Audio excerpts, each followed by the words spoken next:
आजको भिडियोमा चाहिँ हामी एउटा ट्रिकको बारेमा डिस्कस गर्नेछौँ। त्यो चाहिँ लाइक हामीले कतिचोटि चाहिँ कुनै एउटा वेब पेज बनाएको हुन्छौँ, कन्ट्याक्ट फर्म मात्र चाहियो हामीलाई भनेपछि हामीले किन पिएचपीमा लेख्नु पऱ्यो। लाइक पिएचपी राम्रो त हुन्छ, बट पिएचपीमा एउटा मात्र त्यो युज गरेर हामीले कुनै फ्रीको रिसोर्सहरू चलाउनु मिल्दैन। जस्तो कि एचटिएमएल सिएसएस जाभास्क्रिप्ट मात्र भयो भने चाहिँ हामीले त्यो फर्मलाई चाहिँ कि त त्यो वेबसाइट प्रोजेक्टहरूलाई चाहिँ गिटहब पेजेसमा होस्ट गर्न मिल्छ, जो चाहिँ फ्री हुन्छ। बट पिएचपी आयो त्यही भएर हामीले गर्न मिल्दैन। त्यसको लागि चाहिँ बस्ने एउटा कन्ट्याक्ट फर्म मात्र हामीलाई चाहिएको छ भने चाहिँ हामीले एउटा ट्रिक छ। त्यो चाहिँ अब हेरौँ है त।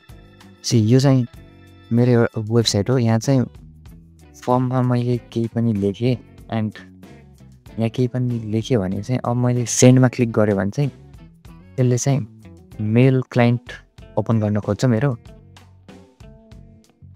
एन्ड यसले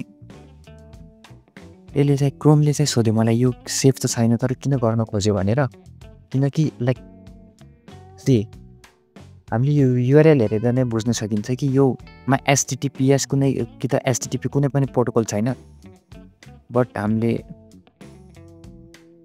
जस्तो मेरो वेबसाइट यहाँ हेऱ्यो भने यहाँ चाहिँ एचटिटिपिएस भनेर प्रोटोकल छ। यहाँ चाहिँ किनकि योमा मेल टु भन्ने चाहिँ एउटा त्यो भने डिफल्ट मेल गर्ने सिस्टम खोल्ने हो एन्ड मेरोमा एप्पल मेल खोल्छ। बट त्यो चाहिँ एक्चुअली कसरी भइरहेछ कि सेन्ड फर्म एक्सन चाहिँ मेल टु छ।